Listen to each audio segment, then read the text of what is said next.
got stories that never go stale. With the champs, the underdogs, the dreamers too.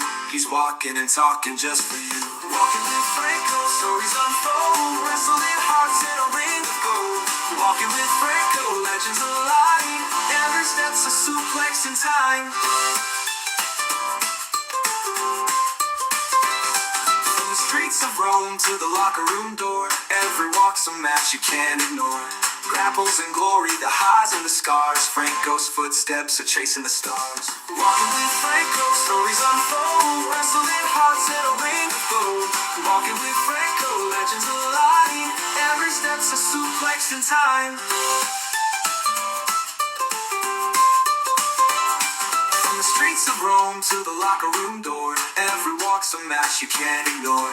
Grapples and glory, the highs and the scars. Franco's footsteps are chasing the stars. Walking with Franco, stories unfold. Wrestling hearts in a ring of gold. Oh, gold. Walking with Franco, legends alive. Every step's a suplex in time. From the streets of Rome to the locker room door, wrestling hearts in a ring of gold. Walking with Franco, legends alive. Every step's a suplex in time.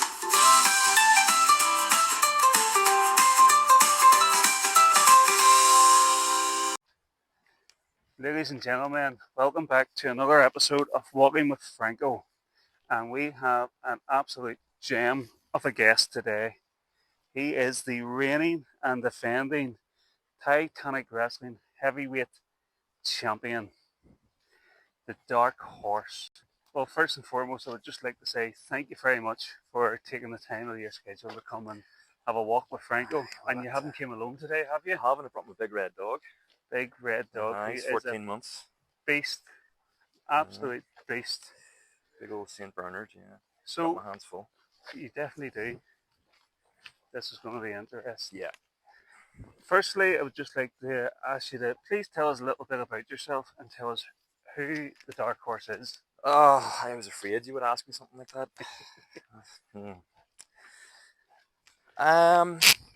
Well, I suppose I'm... Oh, here we go. He's saving me from this deeply personal question here because he's just decided to do a number 2. So, pause for the cause. Pause for the cause. Have we bins in the locale? There are bins along the route. Right. I might even get you just to keep a hand on him. We're back. So I was about to tell you all about myself, or maybe deflect long enough until we move past this because it's very intimate.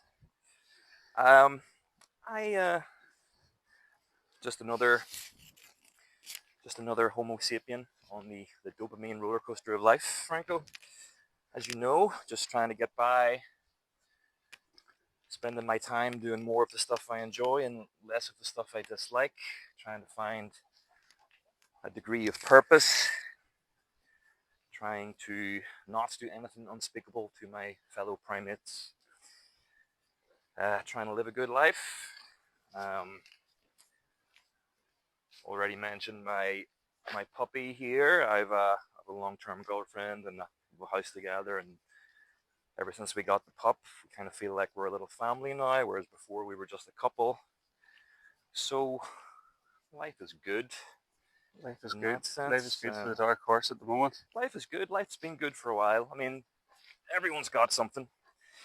Everyone's got some kind of baggage or trauma or excuse or blah, blah, blah. And I'm no different. I've got mine. We can touch on that if you want. But trying to stay...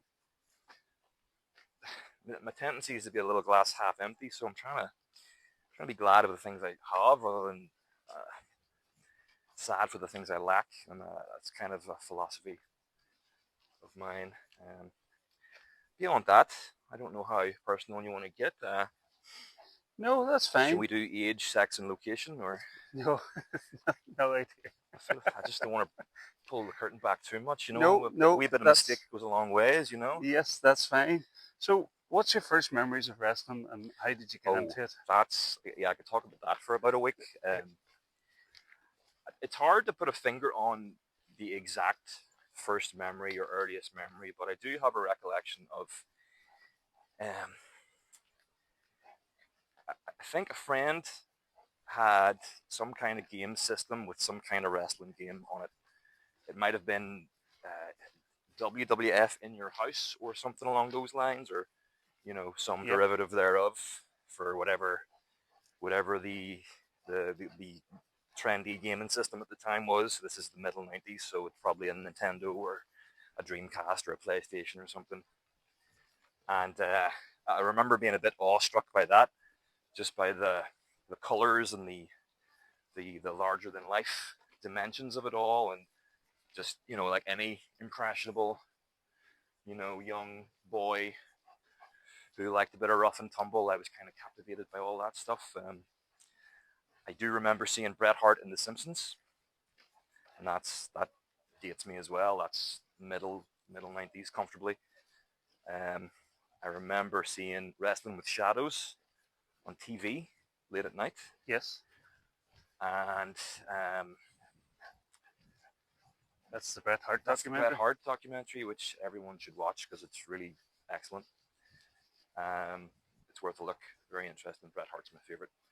Anyone that knows me knows I like Bret Hart. Oh, you're in good company today. Yeah. I think like beyond that, maybe just sort of being the right age at the right time for the whole Attitude Era to kind of Put you in. yes, very much so. Like I was the demographic for that, and it got me in a big way. And then my uncle was also he was a fan, early 90s. He talks about watching WCW back in the day, and like talking about Sid Vicious being his favorite and things like this, and how much he loved The Undertaker, and his passion for it in a way kind of drew me in. And he would, him and his friends at least, would tape stuff back in the VHS days. And when I would go to my granny's house or whatever at the weekends, my uncle, because he was the youngest of my mum's siblings, so he was in my granny's house very often when I was staying the weekends, and he would usually have a video for me to watch, be it the latest Raw or the latest whatever was on, Yep. catch-up show or pay-per-view, whatever it was. So that was kind of my introduction to it, and that was kind of how I followed it for a long time, because in those days, if you didn't have Sky Television, you couldn't keep up with it. There was no internet, in the sense that we have today, where you've got access to any information, and it was very much an episodic TV thing where you had to tune in. You had to stay. Yes, so it was difficult because we didn't get Sky until a few years later, and by that point, again, it was more money to have the right channels on top of that. Yes. So, it just, I became a fan right around then, but it was difficult to kind of Keep up with it. Yes, very much so it was. So, but it made a big impression on me, and that kind of just those formative years where I got the bug. It just never left. Yeah. Even when I wasn't keeping up with it, just being peripherally aware of it was enough to kind of keep me. I wasn't hooked. It's not like I was tuning in every week because I couldn't, but I retained my fandom. Yes. Just because I had that initial, excitement. The hook was there. It was there, yeah. So, and that was pretty much the story of my my childhood and my adolescence, like that peripheral awareness of it and understanding of it, but not really, being on top of every single thing and being a super fan. Like, never been to a wrestling show really to speak of, other than ones I've worked or ones I've been at myself performing. And probably never will be, for that matter, because it sort of grew into a bit of a jaded, lapsed fan. So That's interesting. yeah, That's very talk about that for a interesting. week as well. If you want. No, well, I'm just going to. We talked a little bit about your childhood there. I'm going to move on to when or how did you start training, and could you tell us some of your first experiences of that training? So wrestling training. Yes. Yeah. So I didn't start wrestling training until I was 28, and basically 28 and a half. I know only children refer to half years, but I was not, I didn't start when I was young. I had other fish to fry when I was young, other more important things to be at. So I thought, and yeah, I was late starting, and it was the result of working in venues in Belfast where wrestling shows would come in and frequent, the likes of an OTT or a Pro Wrestling Ulster or any others. Hey, come on, you. Um, any others that spring to mind? I can't think of any other. Those are the main ones. Yep. And I would have been working on the technical end of things, like sound and lights. Yes. Technical crew for the venue. And usually, what would end up happening is I would be working with someone who would have no idea what it was, and they were still very much saying things like, "Oh, they do know it's fake, don't they? I don't get it's like fake fighting, isn't it?" And so it had to, I had to give them their induction, as it were, and Yes. kind of explain, the nuts and bolts, and try and redeem it in the eyes of a layperson. Yep. Ed, come here. Try and make the case for it not just being phony fights. Yep. And 2 or 3 or 4 shows later, people are going, "Hey, you like this? You seem to understand this. You're always explaining this to everyone, and would you ever consider giving it a try? A bit of personality about you, in good shape. Would you ever?" It never occurred to me to give it a try because I didn't realize it was actually a thing. I didn't realize there was a scene or there was an industry, and least of all in this country. So it's something that I discovered too, and it was you don't realize how big the scene actually is until you start looking. yeah, that's true. Same with anything. Oh, hello, pups. Hello, pups. Hello there. You have your hands full? Hello. Aye. Come on, Redo. Big boy, come on. Come on. I've got dog mess on my hand, and that's just not going to work. My son's let me down. Anyway, yeah, it took me to see it up front, up close and personal, to go, oh, this exists. And at that point in my life, I'd already been working. I'd already been to university. I was the other side of all that stuff, and I was, very much in the doldrums of, oh, you mean this is it? This is life. This is reality. Yeah. I mean, it ceased to get better. Yeah. You know what I mean? Like the ideals of youth have definitely eroded away to nothing.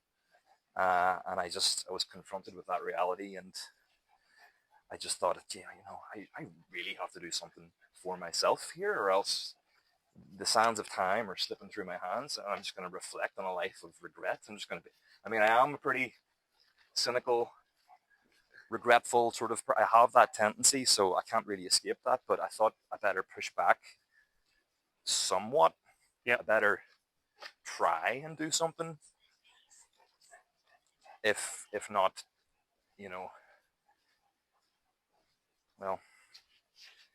not necessarily just going to yield a career necessarily, but,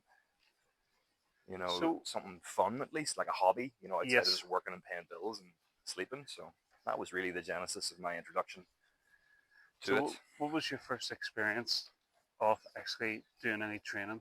Yeah, so I enrolled in 2 schools in early 2019. I signed up for Respect, RESPECT, and I signed up for Uprising. Yep. 2 now defunct schools in Belfast. And my first night in a ring was at Uprising with Bonesaw, and I think maybe a girl called Angela Harkness, who may not be active anymore, but I think she was in my first session, and it was literally maybe the 2 of us, or there might have been a third person whose name escapes me, but, humble beginnings. And in that same week, I went to the grand opening of Respect, where Tucker was the head coach. So I thought, well, he's someone who I saw on shows and thought, well, he's from Belfast, he's doing it.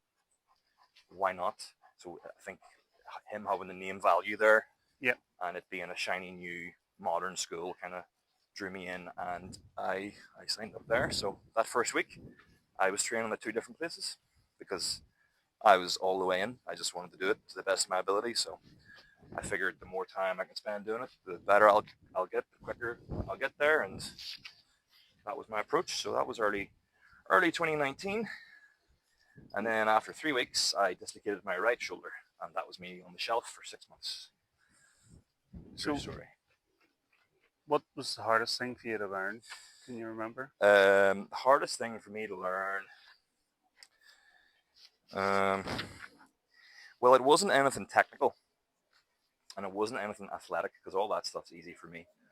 That's just the reality. I'm naturally talented for athletics, always have been. It was probably just trying to be intense and deliberate without being tense. Trying to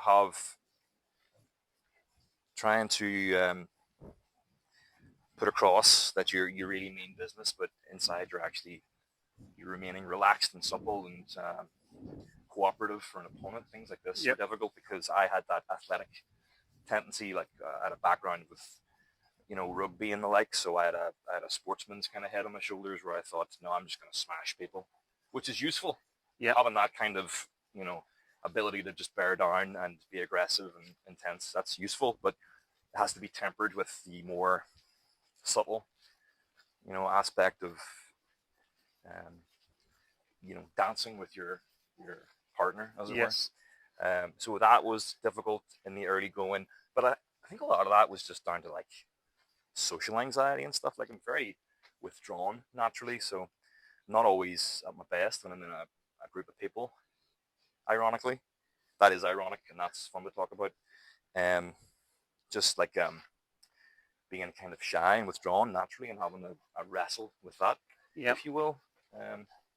It's something that a lot of us struggle with because the social dimension's huge. Well, that was one of the good things that I had whenever I started the training, was that I had Jacko with me, Yes, he's an icebreaker. and I had someone to lean on as well. Yeah. You said that you dislocated your shoulder. How did you do that? So we were doing a drill. Tucker was coaching us that night, and we were doing a drill, and it was very much about bringing the aggression and the intensity. And I thought, well, piece of cake for me. I'm going to be the best at this. And it was just a one in, one out kind of thing.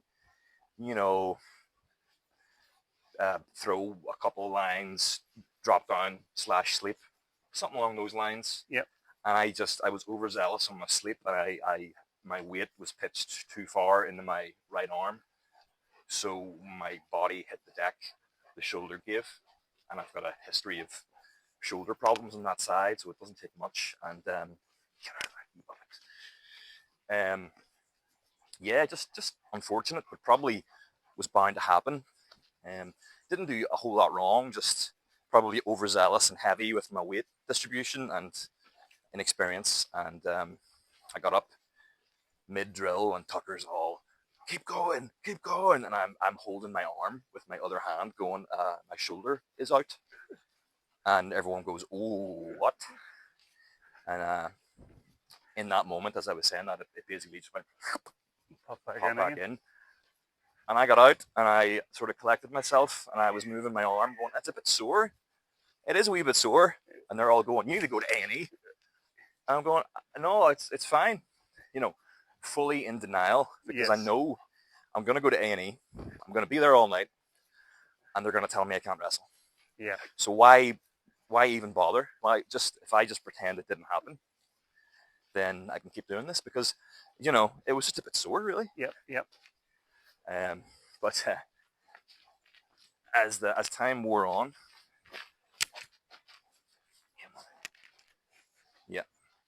as time kind of wore on, and I cooled off a wee bit, it became apparent that I wasn't just hurt, I was actually injured. Yeah. So yeah, I did. I took myself off to A&E. Don't tell my insurer that I drove with one arm. That's all right. They're not my insurer anymore. Got a new one. Yeah. Got a new one, and they're much cooler. So yeah, I drove one-armed to A&E and sat in A&E, just lonely and miserable and sad, in my shorts and my t-shirt. And my only solace was, I bet the nursing staff think I look really good in my shorts. Yeah. That was all I had for my stay. Was I Yeah. bet they're all really enamored of this big lad in his shorts. I bet that's been it's lighting up Hey, their night. they're out the back fighting over Right the who's going to backside. treat you. Yeah. So the things you tell yourself when you're, at your Yeah. lowest ebb. So yeah, dislocated shoulder, pop back in, no fractures, no soft tissue damage, just unfortunate. But still, I was 6 months before I was really confident enough to return to the ring, and I took that time because I didn't want it to be a recurring issue. Yep. And it kind of plagued me in the early going. It was something I was really mindful of, something that kind of,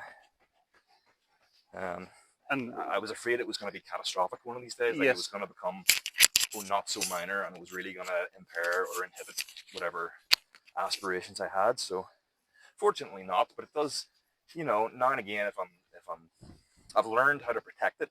Yeah. But there's still the odd wee thing I have to be careful about, but it's generally good. I can't complain too much. So when you were injured, did you completely walk away from wrestling? Yeah, I did. Yeah. Yeah, I did.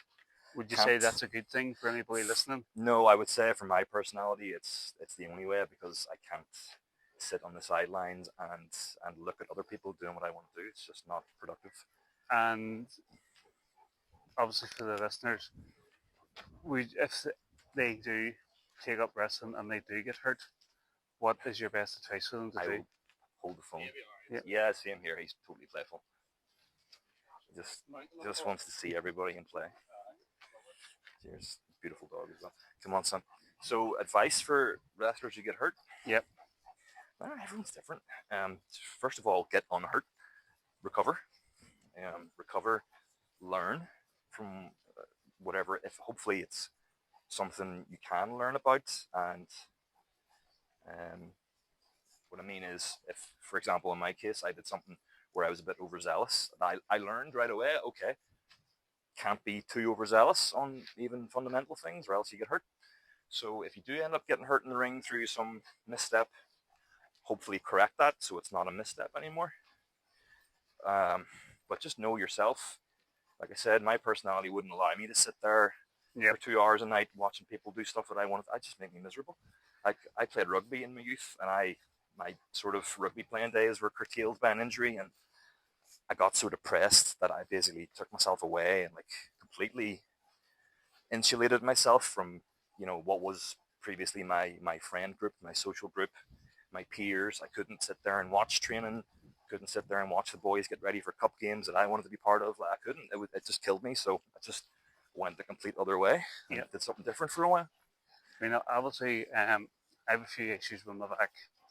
I also suffer with sciatica, and there's other times when Jack wants to go to training, and I know I am not fit for it. Yeah, I know. And I know that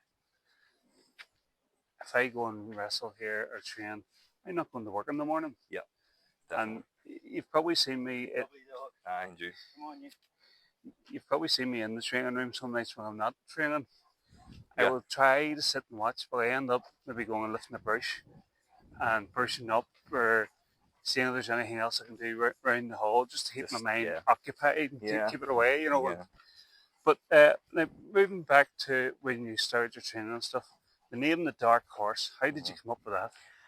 I didn't really come up with it. It was 50% given to me, because in the early going, when there's a big training group, it was a new school at Respect, and there was a lot of people. There were nights we had 30 plus people training. So, with all due respect, even the most observant and intelligent coach is going to struggle to retain all those names, let alone Tucker, who is infamous for his inability to do so. So it's just the nature of being in a large group and people getting nicknames, and I stood out a wee bit because of my height and physique, and quickly became big lad, big man, big horse. Horse sort of evolved over time. It was I can't help but think of a guy called Gavin Fitzpatrick who wrestled around that time, and I think it was his insistence on referring to me as horse that really made it stick. Right. Okay. And I think it cracked him up, more than anything. And before I knew it, it just sort of caught on, and that was just because I got injured really early on, so I didn't have time to integrate into that group very well. Yep. I didn't have time to sit down with people and talk about hopes and fears and dreams and this and that. I didn't have time to really become personally acquainted with everyone. I always felt behind the curve socially for that reason. I probably would have been anyway, just for being a wee bit older. Yes. And for it's not my strong suit to integrate socially, but I just felt even more hampered, and it became very matter of fact. Like I was there to train. I wasn't necessarily there. I wasn't uncivil or unfriendly, but I wasn't a social butterfly, and still I'm not a social butterfly, but I wasn't then. So instead of taking time to like foster those sorts of relationships and maybe picking up a different name or moniker along the way, I ended up stuck with that. And then by the time I joined Titanic, well, as you probably know, Ryan is about the most common name around. So just in the interest of clarity, I just told people to call me Horse because that's what I'd gone by. Yep. Because let's just skip all the formality, here's what I went by at the last place, so call me that. And then it was when I was injured initially on the shelf and really just very bitter and twisted about the fact that I was injured and people were doing what I wanted to do. And I was just nasty and dark and introspective. Like I'm going to mention The Simpsons again here. There's an episode of The Simpsons where Bart falls off his treehouse and breaks his leg. I think it's called Bart of Darkness. Yes. And he's just sat. It's a takeoff of a famous film. Maybe it's Rear Window or something like that. It's definitely not, but it's an homage to a famous film. But Bart's just sitting there all summer long with his leg in a cast, just festering, becoming awful and twisted. And I felt like watching everybody outside, having fun. Yes, that was me. I was in the sidelines, just getting twisted and angry and dark. Yep. And I thought, look, people are calling me Horse, and Horse. I toyed with the idea of just going by Horse because coaches at the time were kind of pushing me to be, you could totally be a novel character. You could just be Horse. You could just steamroll people and be Horse. It would be a laugh. Yeah. Well, that's something. I'll go with that. That could be, that could catch on. But my heart wasn't really in it. Yep. And I thought to myself, well, look, if I'm halfway stuck with this Horse thing anyway, why don't I give it a slightly cooler twist? And the Dark Horse has got a bit of a more sinister connotation to it. So that became something. And then I played around with other names because I wanted a degree of realism. Yep. I didn't think having a character name or a gimmick name would really stick. And I think most of them are crap anyway. So I took two of my existing names and, changed the order.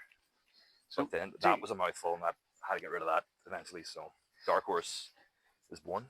Do you remember making your debut? I do. And do you feel that you were ready then? Yeah. I mean, it's the curse of getting better at something. You can always reflect on 100 things you didn't do well, but yeah, of course, I was ready. Yeah. Of course. And yeah. Who was that against? Look, first time, I feel like I've got 3 individual debuts because my first honest to God time in a wrestling ring in front of people was in a battle royal. That's your watch, sorry. Is it? Yep, that's my watch. Battle Royal, I think it was in Ballymena Leisure Centre for the now defunct wrestling.ie. I got a spot in a Battle Royal and I felt fairly comfortable. For me, the challenging part was kind of like, it was learning to be comfortable running about in front of an audience in your pants. In your pants, yeah. That was the biggest shock to the system. But like in terms of in ring, I felt like I was ready. I felt like I was leading people already, even in those early stages. I felt like my understanding was far in advance of my experience. Yes. I just felt like, I can do this, no problem. But one of the things that benefited me and Jacko made our debut against Eddie Stone and Stephen Carvell. Mm-hmm. Funny enough, I think that was in Ballymena. Yep. And because I had refereed a few matches beforehand, I knew what it was like to be in the ring in front of people. Mm-hmm. And Jack he had been in a battle royal and he had a match with you, which I also refereed. Yeah. But is that Coleraine or Port Rush or something like that? I think it was Coleraine. Yeah. But I didn't feel any nerves, and I think being in the ring as a referee Yeah. helped with that. Yeah. You know. You broke the ice already. Yes, that was it. Well, here we go. Are you serious? Are you serious? Right. Pause for the cause. I'm down to my last bag here, so make that your last one, all right? Okay. So that was, you're right. Getting in front of the crowd takes the big air out of you, and you're less startled when you go out there for real when you wrestle. Um, I referred to 2 other debuts there because I then had a debut for Respect, which was effectively my home school at that point. So I debuted in a Fatal 4-Way. And even then, I felt pretty at ease. I wasn't very good. I didn't really perform. I didn't give the crowd much in terms of like, oh, he's interesting. I probably gave them a lot in terms of, oh, he's he's in good shape and he's athletic and he takes it serious, but not so much in like engaging with the crowd, as it were. That was a Fatal 4-Way. That was my only really takeaway from that was that you're a bit withdrawn there. You're a bit shy, which is something I, struggle with occasionally. Do you watch your matches back and think I could have did that better, or I could have done Yeah, this? I do, but only after a certain point. There's a whole chunk I don't really consider true. There's a whole chunk I'm not happy with because I wasn't happy with anything really. I was trying to learn and working hard and doing my best, but it just wasn't like nothing was. I think I was learning how to do what it was I wanted to do because I wasn't going to be content just being a generic wrestler, basically doing panto in boots and knee pads. I wasn't ever. I think that's part of it. You should be able to do that. I think that's fundamental. There is room on a card for that. Yeah. But at the same time, I think you do need the believable part as well. Yeah. You need to cater for all tastes, in my opinion. You do. As a variety show, which is what Titanic wrestling is, yes, and why it's popular. Yep. You do need that. But in the early going, I was very much, I wanted to be Mr. Believable. I wanted to be Mr. Serious, Mr. Intense.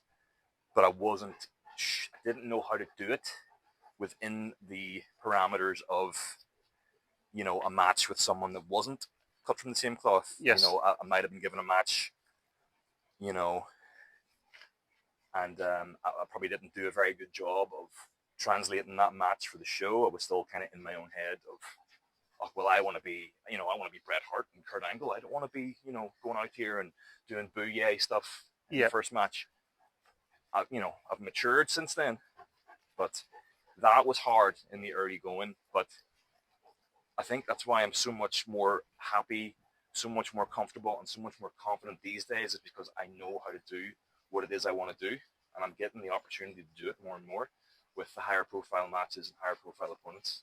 Yeah. And entertaining people is a huge part of it, and I still try and do that. But for me, it's being believable, convincing, plausible. Well, all those good things. We spoke about this before. You are a heel, and I've said there's a very thin line between love and hate, and you are riding that line. I see more and more chance for the Dark Horse as the shows go on, and I see a lot more people now wearing Dark Horse t-shirts.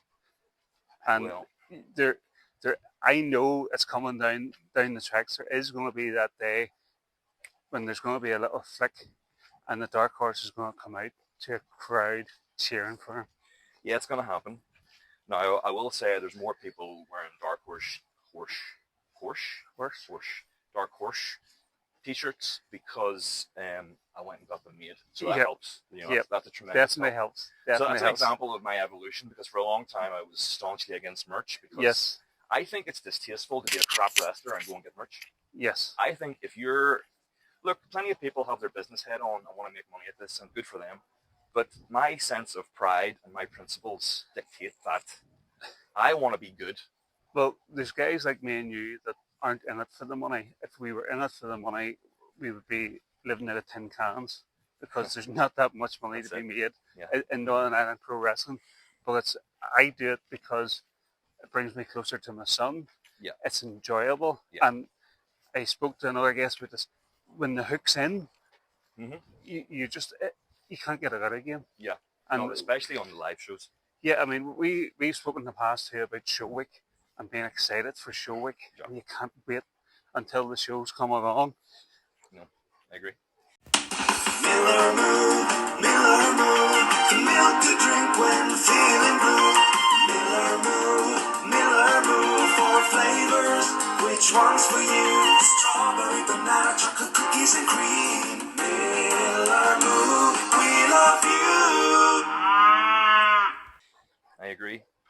What do you have anything that you do on show week to build yourself up for the show, or do you have any No, rituals? Or nothing like that. You know, it might come with time. It might evolve to where I do. You know, if I end up working more or at a higher level, I might eventually contrive some kind of routine.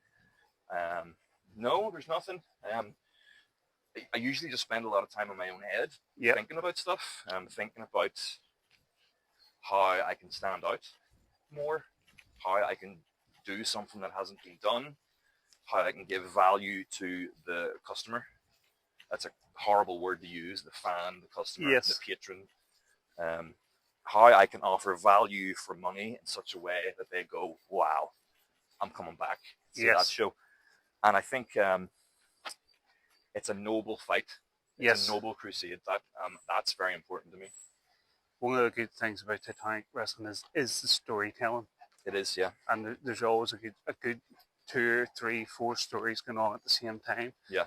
So going back to Titanic wrestling, you are now one of the main trainers Yeah. in Titanic wrestling. Mm-hmm. How did that come about?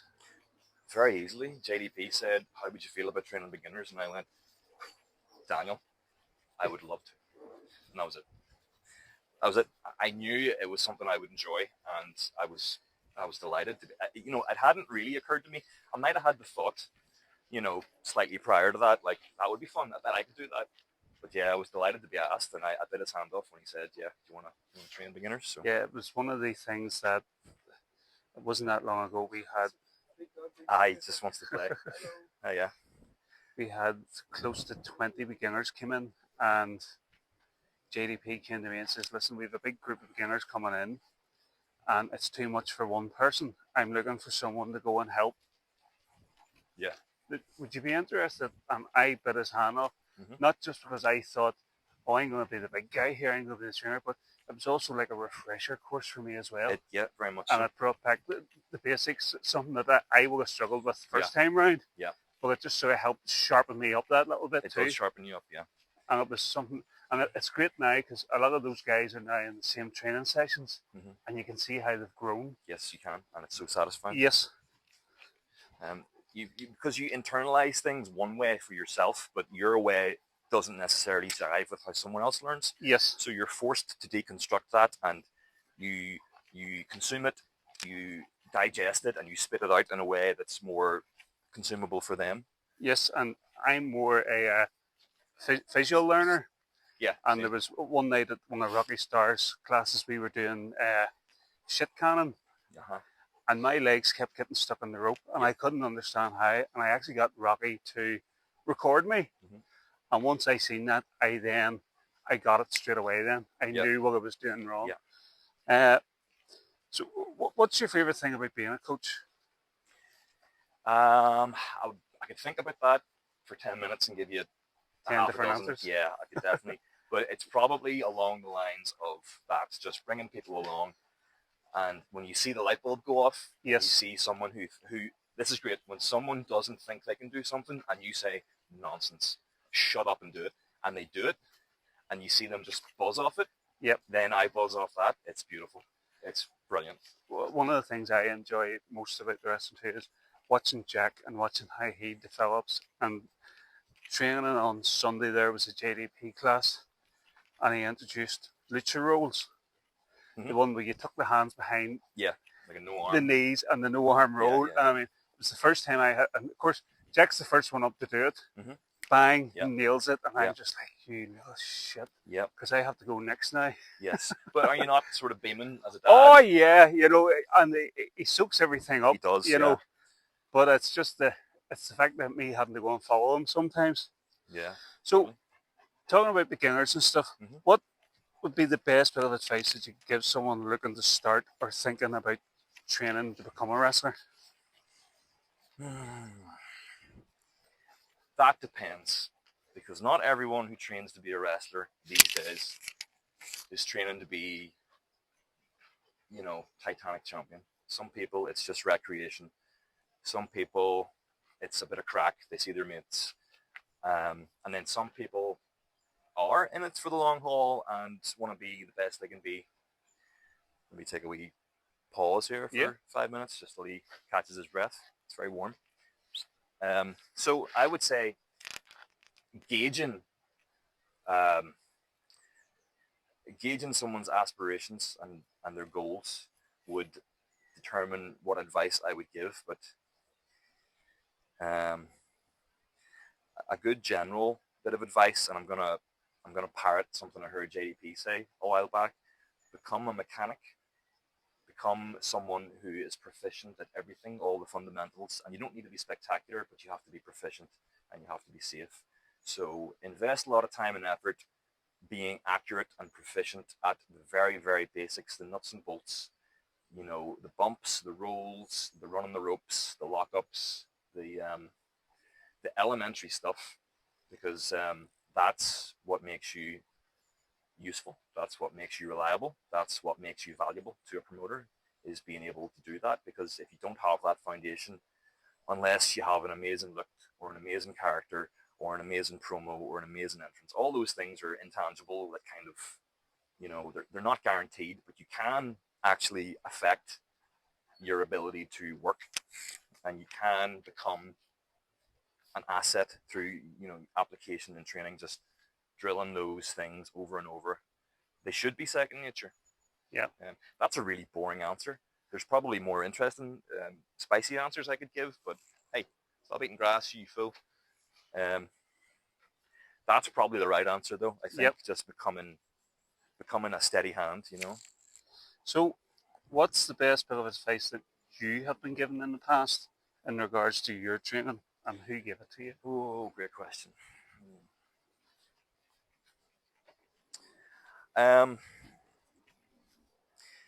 Well,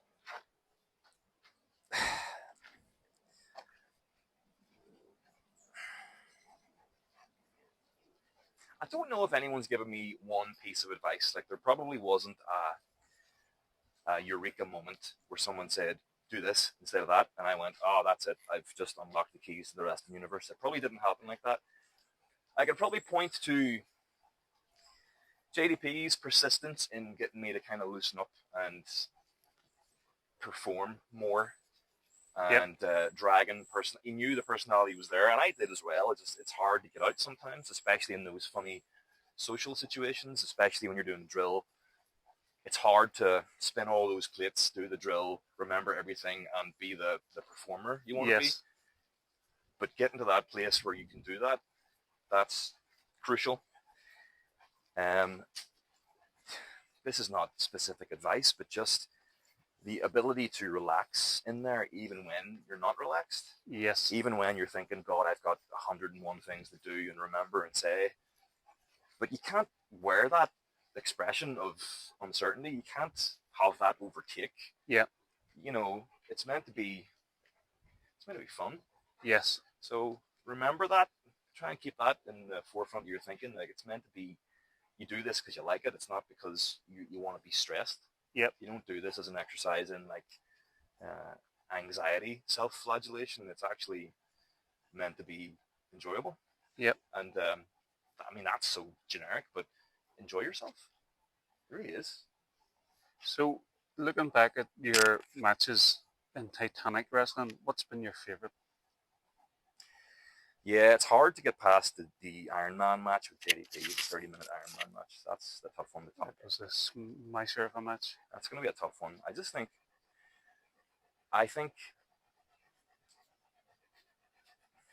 to be able to have a match at our level, I mean the local independent level, to be able to have a match with an actual story, even if the story wasn't, Once Upon a Time in Hollywood levels of storytelling or whatever, but it was quite linear. It was, old versus young, effectively, grizzled old veteran, precocious young kind of upstart. Something's got to give. That was effectively it. But to be able to convey that and have not only really fun match, really entertaining match, but also a really technically sound, really athletic, really at points spectacular, at times bordering on emotional, if I could be so bold, at genuine moments of poignancy and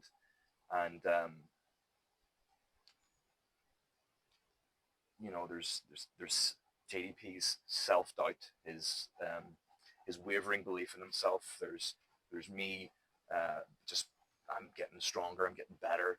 I'm going to walk all over this. This is going to be 10-0 by the end of it. To be able to do that, to be able to take a tired enough format and have it be interesting, because it wasn't just tit for tat 1-0. It wasn't Brett and Sean at WrestleMania. It was actually a novel retelling of that. Yes. And to be able to be 28 minutes into a 30-minute match and have people chanting, "This is awesome." And if you watch that clip, you watch that match on YouTube, when that happens, the camera switches to me. I'm hunched over on the turnbuckle. I'm still very much smug heel dark horse, but in that moment, I'm thinking to myself, This is awesome. God, this is awesome. You're right. Yep. Say it louder. Yeah. Say it louder. So it really, just... Do you think now the production in Titanic has came on a long way? Do you think the cameras tell a genuine story, or do you need to be in attendance to see it? And the reason I say this is because there was a match that you were involved in Portadown that was a fatal four-way. That's right. That I was in the audience for. Yeah. And the hard cam was the only cam on the day. Yeah. And it didn't capture half of the stuff that happened in that match. Yeah. And that match, and I said this to you at the time, that was one of the best wrestling matches I had seen.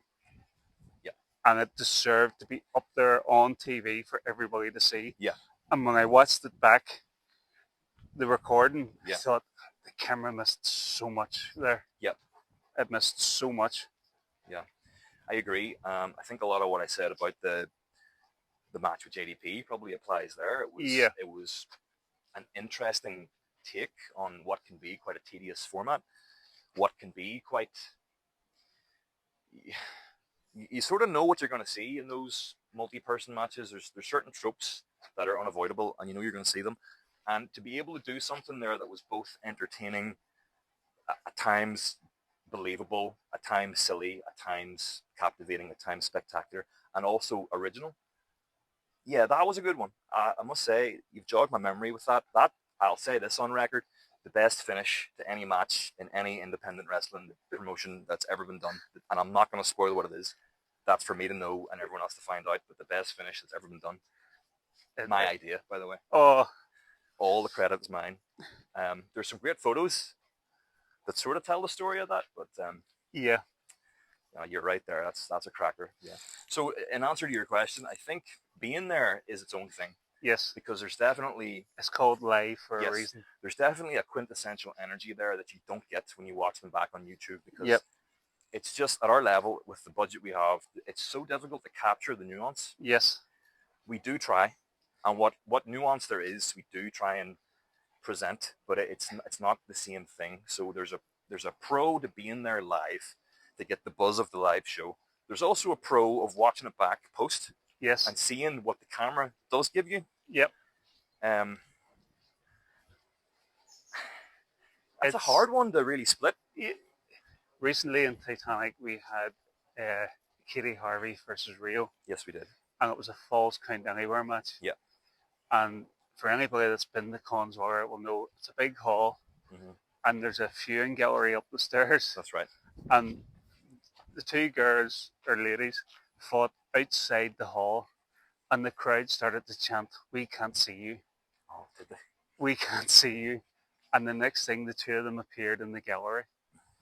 And it was just, and you could hear people laughing at it, They were like, wow, but that was a great moment in Titanic, but that was the type of thing that you would have to be there live to see. Yeah, exactly.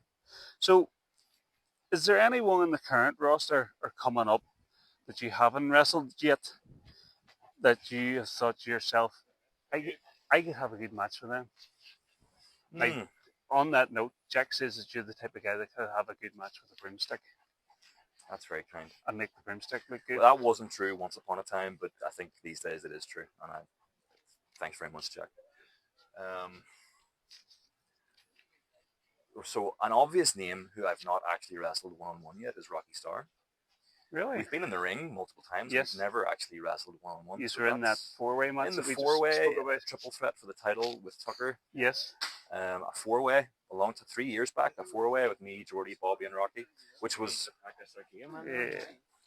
that four-way with that lot was at the time one of my prouder moments. That was a very entertaining, high-quality match. I broke my hand on Jordy's head in that match. That was good. Really? Yeah. First thing I did, he charged me. Bell went. He charged me because, rightfully so, as he should have. And we were just trading blows, and I caught him on the top of his head and broke my hand. Oh. And if you watch the match, I don't know if the cameras caught it, but I roll out of the ring and I sell my broken hand big time because it hurt. I finished the match though. It's not quite Triple H levels of finishing the match, but it's not bad. Yeah. So Rocky springs to mind. We have a lot of really talented guys at our place, and there's a few I could put over forever and a day that I just think the world of. I have wrestled Gary Gibson twice, but he was not then who he is now. Yep. He is now the fully fledged, genuine article All Ulster champion, and very deservedly so. And he's a different proposition now than he was when I wrestled him. So he's someone who I could speak highly of forever and a day. Just cannot say enough good things about. The Buys are incredible, great duo. So adept at working really, really exciting tag matches, but very, very adept at high quality single stuff as well. And I've had a match with both of them individually. Both very good matches, both very good opponents. I could put them over, to no end. I speak so highly of them. In particular, KMK is such a natural talent. He's jealousy inducing sometimes because he's so effortlessly good. He doesn't know how good he is. Yes. He really is a natural. I actually think he's part kangaroo sometimes. He has that big of a bounce in him. Yeah. Listen, the horse is the best athlete, but KMK is up there. There's no doubt. He's very, very deceptive. He's like a certain Ravy Davy from Scotland the Bravey, another deceptive athlete. But Kieran is very, very deceptive. Ronan's fantastic as well. Yes. He moves great. For a guy his size, you wouldn't think he'd be able to do a moonsault. That's it. Very, very talented. And that's probably the basketball player in him there. Yeah. But yeah, two guys who I think the world of. I love the stars aligned. I think they would be an asset to any promotion. Yeah. And they wouldn't even have to the three of them, not the two of them, the three of them. As a package, yep. The dynamic there is you would do well to find a stable as good at being heels and being entertaining. They could be an asset to anyone, anywhere, just by being there. They don't have to do anything. They just have to be in the corner of the room, and they enhance a show to no end. Fabulous. Let me think. So, in terms of a match that's long overdue, I'm just blanking. I'll get there. Just give me some time. Well, Rocky Stars. He's an obvious one, just because Rocky's been around so long, and you would think our paths would have crossed by now, but they haven't. Definitely. That's one you can probably look forward to at some point. But I'm determined to name a couple more who I actually haven't wrestled, just to say. I mean, I think maybe the moment has passed, but me and Bobby never really had a one-on-one match. Yes. I don't know. Perhaps that ship has sailed. I don't know, but there was a moment in time when maybe me versus Bobby was the match. Never happened. So, honourable mention maybe to Bobby there. I'm gonna keep going because there's loads of people. This is just adding to your editing time here. Oh, you're grand. Ooh.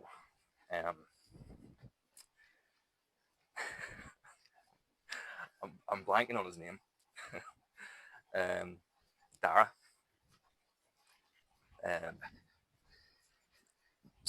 Sparrow.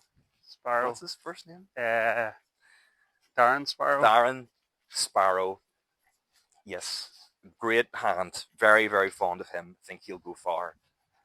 He would be a great opponent. I think world of potential in that boy. Yeah. So enjoy him. we've talked about the Titanic wrestlers. If Titanic management rang you up tomorrow and said, "Horse, we want to bring someone in for you to wrestle, but we want someone for you to pick," who would you pick if you could pick anyone out there?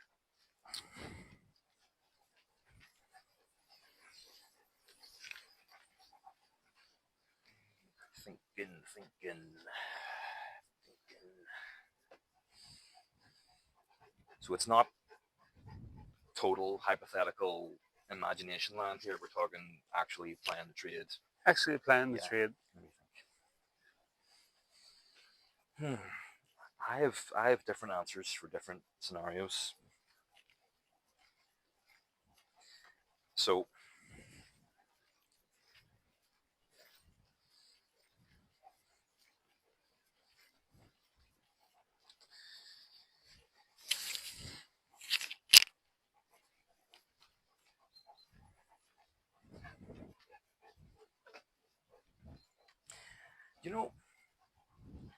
not because I'm such a huge fan of him, but I kind of think it would benefit me enormously to have a lot of eyes on a match of mine, and by that metric, I would be looking at someone very high profile, and it's hard to dismiss the performance levels and the eye-catching abilities of someone like, and you're gonna be surprised. I'm gonna say Will Ospreay. No, I'm not surprised. I'm gonna say Will Ospreay, not because I enjoy Will Ospreay. I have all the respect in the world for him and think he's phenomenal. I just jogged my memory with it. He's phenomenal at what he does. He does it at such a high level, so consistently, unlike anyone else. Totally unique, total breath of fresh air. Not necessarily a fan of his, but if I wanted to pick an opponent with whom I think maybe would bring something out of me that wasn't there before, that could maybe enhance my stock, short of, saying Roman Reigns or who's WWE champion? Who's John Cena? Right. So short, maybe John Cena's a good answer. Gunther? Yeah, maybe, short of saying like the very tippy top of the like maybe Will Ospreay. Yeah. Could inspire greater performance levels in me and maybe elevate me in a way that perhaps I wouldn't get otherwise. But as I was saying that, I reminded myself that maybe AJ Styles is the answer, because in a similar way, similarly, with a contradiction in terms, but a similarly unique style, very innovative in his day, but now a real savvy veteran, working more classic heel style. Not so much that I would want to have a dream match, but someone who I'd love to sit down with, pick their brain. Yeah, AJ Styles. I mean, I can go on and on and on. No, that's a couple of really, really good ones. Couple of left field ones. Yeah, right? Definitely way out in the left field. The dream match, would love to get in there with, if we're talking Imagination Land, Kurt Angle in 2002. Yeah. Just to feel what that's like. Yeah. Or Steve Austin in 98 or something. Oh. Just to feel, Bret Hart in 97. Yes. I could talk on and on endlessly about all the greats. Eddie Guerrero. Yeah. So, thanks to Titanic Wrestling, you've wrestled all over Northern Ireland. You've also wrestled in the Republic of Ireland for Fight Factory Pro Wrestling and Mega Slam. Correct. Is there anywhere else that you would like to wrestle? Look, there's places I would like to wrestle, but I'm not one of these people that's consumed by wrestling. I am, in a sense, like I'm consumed by being a really, really good coach to the guys at Titanic. That occupies my mind a lot. And I watch stuff with a very analytical eye for that reason, to try and give them value for money. Yep. Self-promotion is not my strong suit.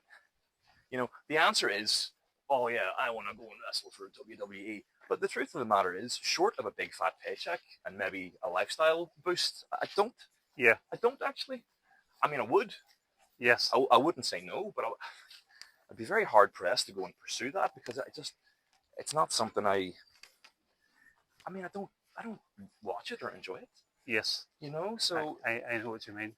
I mean, it seems obvious that I would maybe want to do something like that, and maybe on some level I do, but it's such a drag. It really is such a drag. So when you're not wrestling and you're not training the wrestlers, what else does the Dark Horse like to do? I like to stay on top of training in the gym. That's a boring answer, but it's a very important answer for many reasons. I have a 14-month-old puppy here who It's quite a handful. he is a handful, and my world now revolves around completely and totally, but I wouldn't have it any other way. I've got my girlfriend at home, and we've a pretty good wee life, and we've a house, and there's always something. Always something to do around the There's house. always something, and there's never enough money. Mrs. Franco always has a list for Franco. Yeah, there's always something. So, what's your favorite thing to do in the gym? What body part do you like to work on, or what body part do you think is your best feature? My best feature, well, I was built from the ground up, so my best feature is going to be probably thighs or glutes, and the ladies in the crowd at Titanic, and the small but significant minority of homosexual wrestling fans in the crowd at Titanic. That's gay men. Between you and me, Franco, well, testify to that. Yeah. Nothing gets you traction in wrestling circles like tight trunks and big legs, so no one better as far as I can see. I will say Tucker's got the best physique you'll ever see in your life.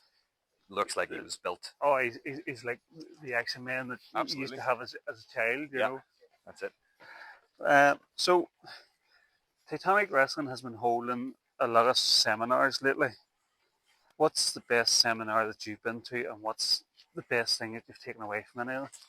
Jack Selstrom's was the best for me. Now, I'll say I don't particularly like seminars, because all too often you go to someone's seminar and it's a glorified training session. Yeah. And you come away going, oh, that was just training. That was just rolls and bumps, and that's fine. That's important. Yes. But that's not of particular interest or value to me. So Jack Selstrom's was an eye-opener because, and this is in conjunction with the match I had with Jack, because he opened my eyes to the strikes. He opened my eyes to a few subtleties of strikes that have paid dividends for me since then. But also, I have a fear of being perceived as a bully. Right, because I'm a little bigger and stronger than some, and I want to wrestle physically. Yes. And I want to bring it every time I'm in there, but I don't want to be perceived as some flat track bully, especially because a lot of trainees, a lot of younger guys aren't in physical shape and can't stand up to it. And I don't want to get a rep as someone that just, lays it in for no good reason. Yes, I lay it in. There's no doubt about that. But I don't want people. I would hate to be thought of as someone that just batters people with no purpose. Yep.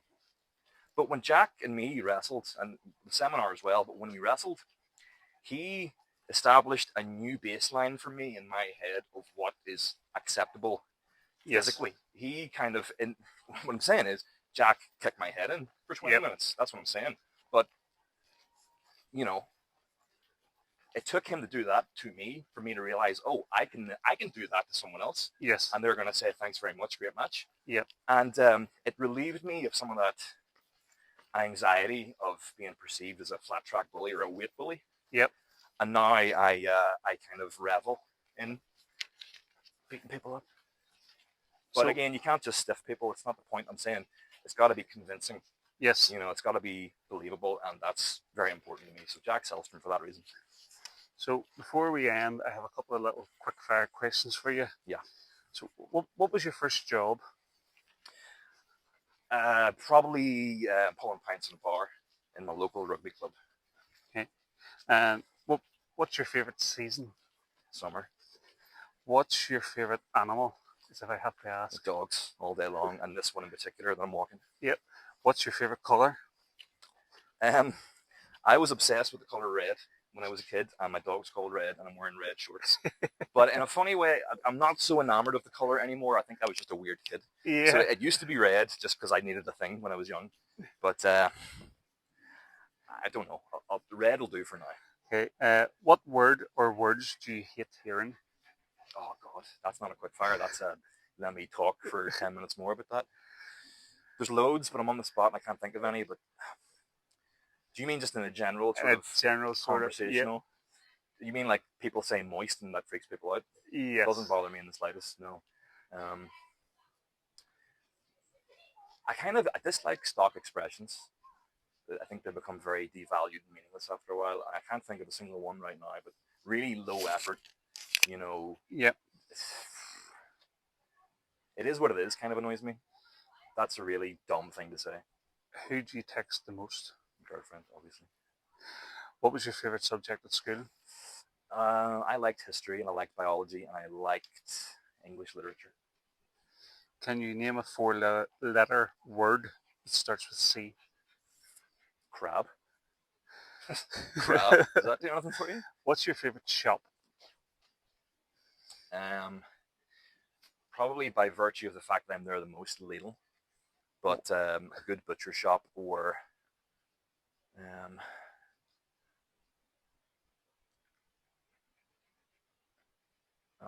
pass.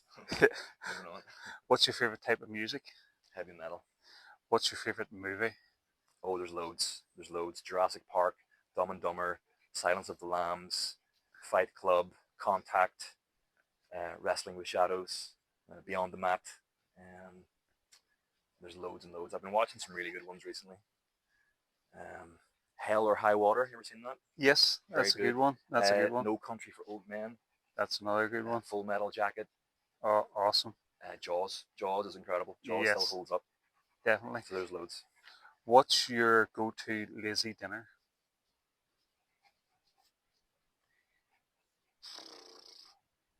Hot dogs. Recently, it's been hot dogs. Is your bed made right now? No, because I wasn't the last one out of it. If you could have any car in the world, what car would you choose? I don't give monkeys about cars, but my last name's Bentley, so it seems obvious. Oh, who's your favorite Disney character? Don't have one. Don't care. What never fails to make you laugh? People being silly. People who are capable of being completely silly and don't care about how they're perceived. Just people who are free to be absolute idiots. Who's the most annoying person in Titanic wrestling? Oh, God. Who's the most annoying?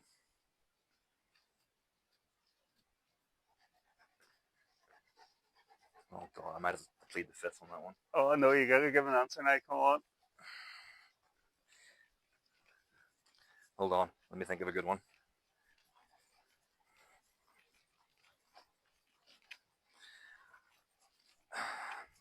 Do you know what? It might be Blake Richards. Really? He might be the most annoying. Yeah. If we're kayfabing it, yeah. Who's more annoying than him? I can think of. It's not me. No, I can think of one, but I could think of a couple, but I'm being diplomatic. Yeah. Who's your best friend in Titanic wrestling? Hey, my best friend's probably Tucker. Who would you most like to have a beer with?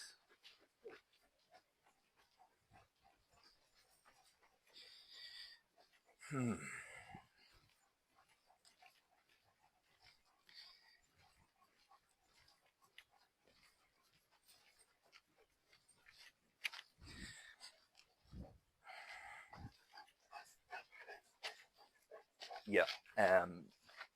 Bret Hart springs to mind if we're talking wrestling. dearly departed Eddie Guerrero also.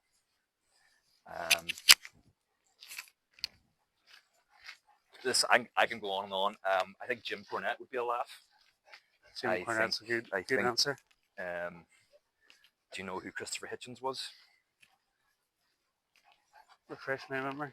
Famous writer, polemicist, debater, became a strident opponent of fundamentalist religion in his later life, post 9/11. Yes. Great orator, fantastic YouTube compilations of him disemboweling people online. Just a great man, great intellect, someone who I admire greatly. Do you know who Stephen Ranella is? No. So he's an author, but he's a hunter and a hunting activist in the States. He's got a TV show called Meat Eater. He's got a load of different books. He's got a load of cookbooks. His shows are class. His knowledge of the wilderness and the outdoors lifestyle is just infinite. He's someone who I greatly admire and enjoy watching. Dearly departed Anthony Bourdain as well would have been a great one. As my dog just hi. Good boy. Oh, we've got a standoff here. We've got a standoff. No, he's fine. He's busted anyway. Yeah. I promised the listeners that there would be lots of laughs on this show. So can you tell us something funny that happened in one of your training sessions or classes? Oh, just the other night. In fact, we did a drill. This is classic. This happens all the time. Like, everyone's got a story where two people think they're doing the same thing, but they're not. So a body slam posting basing exercise where both people think they're going up, and they just end up doing a crap cross body, and usually they both fall over. But in this case, both landed on their feet. So it was like they just did a belly bounce in midair. That was a laugh just because it was CJ Mohan. That's his name. That's his name. His name. Stars Align. Stars Align. He's got some peculiar form of dyslexia where he always thinks he's doing the thing he's not doing. So he was at fault, and he was meant to be putting the other person up, but he thought he was going up despite watching the drill take place 100 times. He got it wrong, and mid-air belly collision. Not that funny on paper, but it's funny to watch. Just knowing him, it was very funny. Yep. Just because, that sort of thing exasperates me so much. But anyway, good fun. Well, listen, Horace, I just want to thank you for taking the time today to come and have a walk with Franco. It is greatly appreciated. And just before we go, what's next for the Dark Horse? Just to continue to strive to push back against really rubbish wrestling. Just to remind people that when it's done well and done right, it's the best show in town. Just to continue to pay homage to those who went before and paved the way, to do right by them, to do right by the people I admire,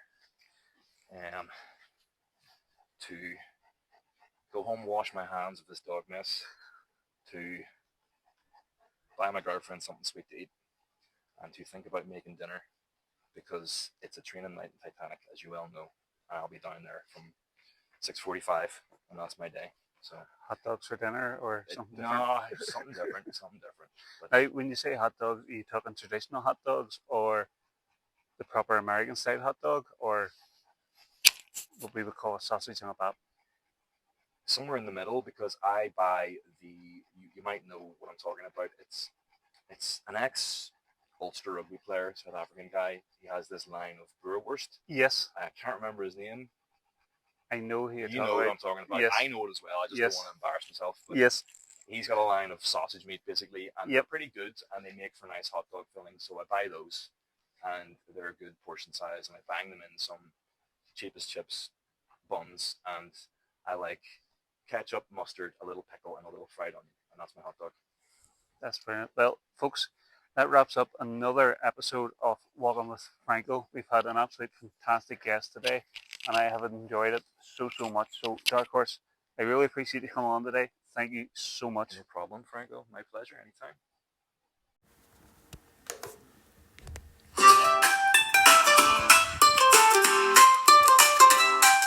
Step by step through the wrestling tale. Franco's got the stories that never go stale. With the champs, the underdogs, the dreamers too. He's walking and talking just for you. Walking with Franco, stories unfold. Wrestling hearts in a ring of gold. Walking with Franco, legends align. Every step's a suplex in time. From the streets of Rome to the locker room door, every walk's a match you can't ignore. Grapples and glory, the highs and the scars. Franco's footsteps are chasing the stars. Walking with Franco, stories unfold. Wrestling hearts in a ring of gold. Walking with Franco, legends align. Every step's a suplex in time. From the streets of Rome to the locker room door, every walk's a match you can't ignore. Grapples and glory, the highs and the scars. Franco's footsteps are chasing the stars. Walking with Franco, stories unfold. Wrestling hearts in a ring of gold. Oh, gold. Walking with Franco, legends align. Every step's a suplex in time. From the streets of Rome to the locker room door, wrestling hearts in a ring of gold. Walking with Franco, legends align. Every step's a suplex in time.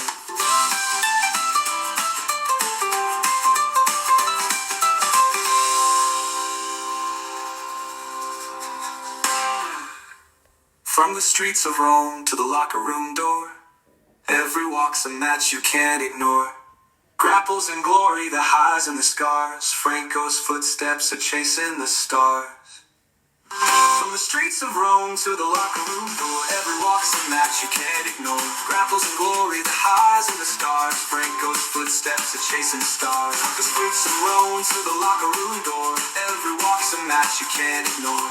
Grapples and glory, the highs and the scars. Franco's footsteps are chasing the stars. He's got the moves and the posture charm, a gladiator's heart with a wrestler's arm. Through the ropes of life, the stories climb. Franco's walking and it's prime time. Walking with Franco, stories unfold. Wrestling hearts in a ring of gold. Walking with Franco, legends align. Every step's a suplex in time.